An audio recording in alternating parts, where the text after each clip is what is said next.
Welcome back, guys. Thanks for checking out another video.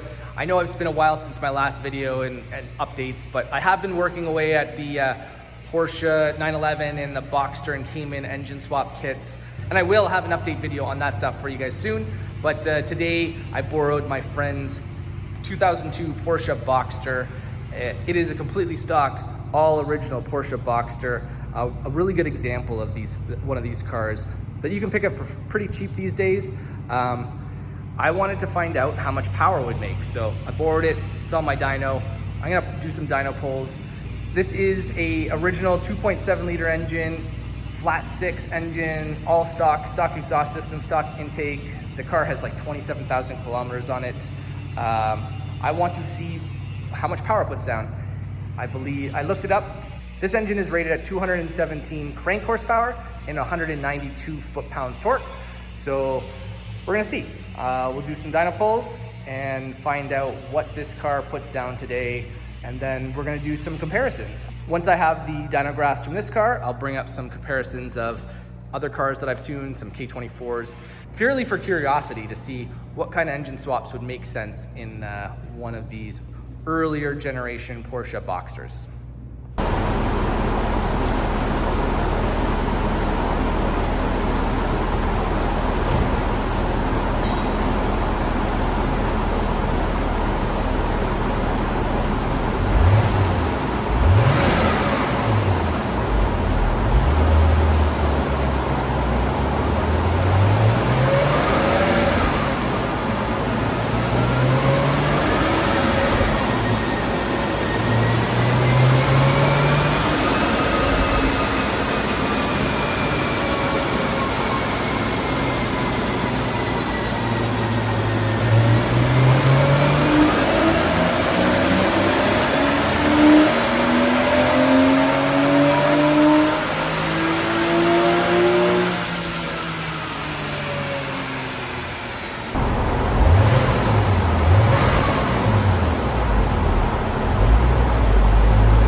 All right, guys, so I did 2 pulls back to back with a bit of a cool down period in between.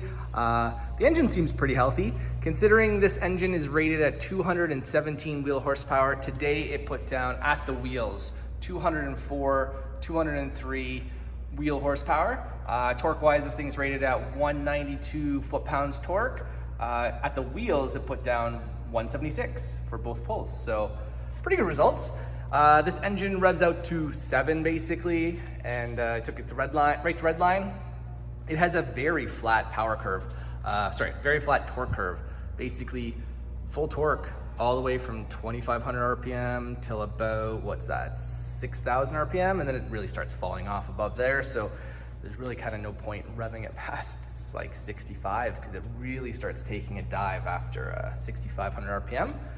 So now that we have the dyno graphs from this stock engine, why don't I bring up some comparables of K-Series engines? Because ultimately that's what I wanted to find out.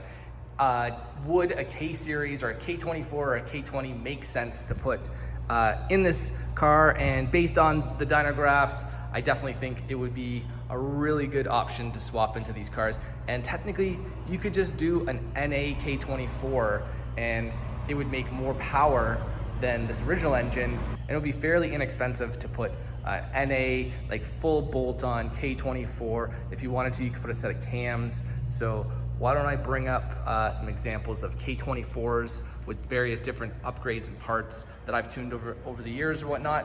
I think we'll first start off with just a completely stock JDM K24A. All right, guys, up on the screen, I have 2 dyno graphs. In red are the results from today with the Porsche Boxster. In blue is a dynograph from a tune I did. It was an 8th gen Civic Si. It had a JDM K24A engine swapped into it.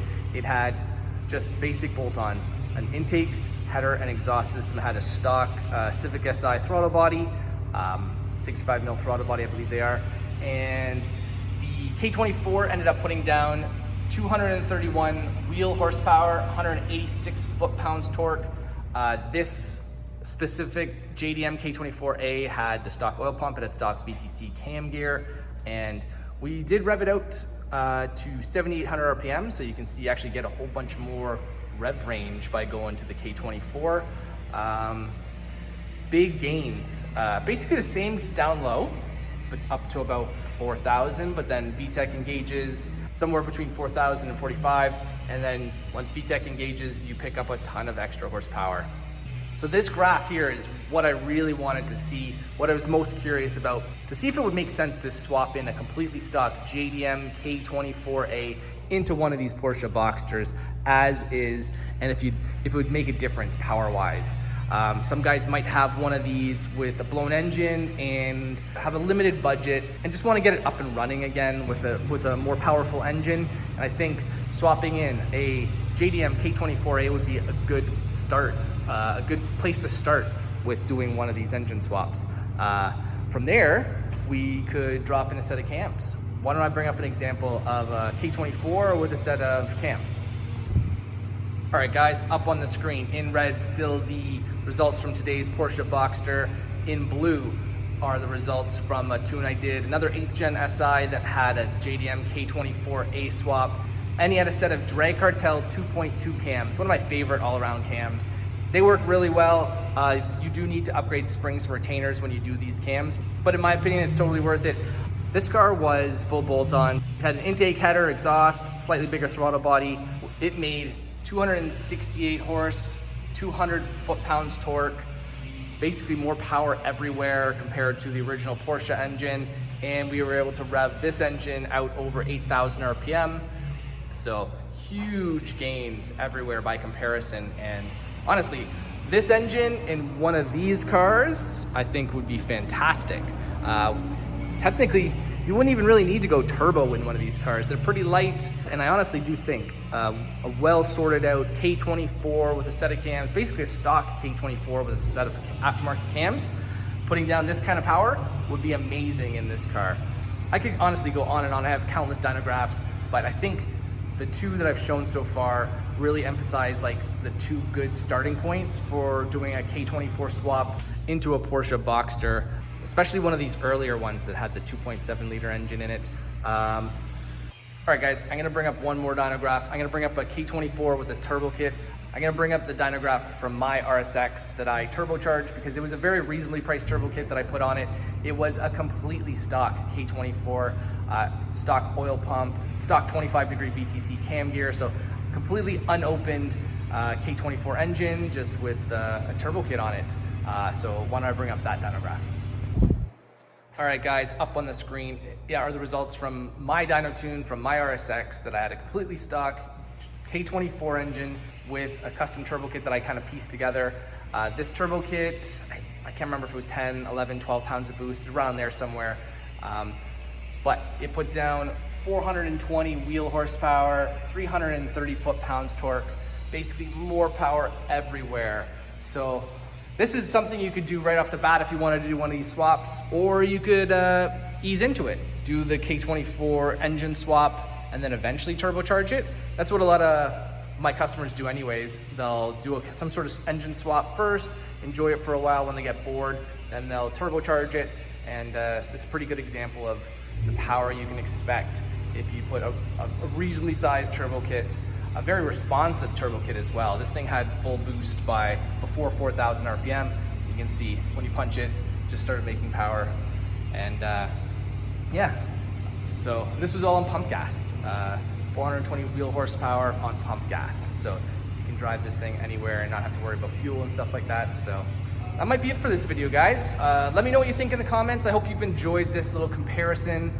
I hope to do more of these comparisons. I want to get a Cayman on the dyno soon. I already had a 911. I have a video from a 911 comparison comparing to my 911. But let me know what you think in the comments. If you like this video, do me a favor, hit that like button. If you haven't already, consider subscribing, and I will continue to keep making these videos for you guys. So thanks again for watching, and I'll see you again soon. Bye now.